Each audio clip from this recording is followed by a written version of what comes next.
भारत के लोग लैब में बंद उस जानवरों की तरह है जिन पर खतरनाक से खतरनाक एक्सपेरिमेंट होते रहते हैं।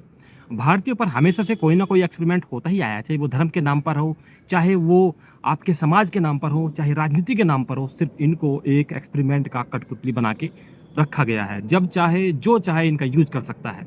अभी आप इंडिगो को देख लीजिए। इंडिगो ने अपनी 1200 से ज़्यादा फ्लाइटें एक दिन में कैंसिल कर दी है और उससे परेशान कौन हुआ? एक आम जनता, एक आम नागरिक, जिसको किसी खास मीटिंग के लिए जाना था, जिसको किसी की शादी में जाना था, जिसको किसी की मरने की तिथि में जाना था, वो नहीं जा सका।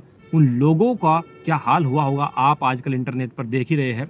लेकिन इससे कुछ बदला? कुछ नहीं बदला। सरकार की गर्दन पकड़ के इंडिगो ने अपनी मनमानी करा ली और सरकार भी उनके सामने मजबूर हो गई है।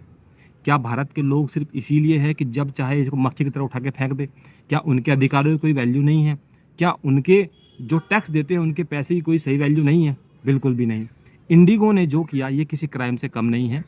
इंडिगो को मुझे लगता है पूरे देश में उनका लाइसेंस रद्द कर देना चाहिए, बैन कर देना चाहिए, क्योंकि सबसे बड़ी चीज़ एक देश के लिए उसके लोग होते हैं, उनके अधिकार होते हैं। और अगर अधिकारों को ही कुचला जाए और अगर अधिकारों को ही पूरी तरीके से नस्तो नाबूद कर दिया जाए तो फिर देश किस बात का?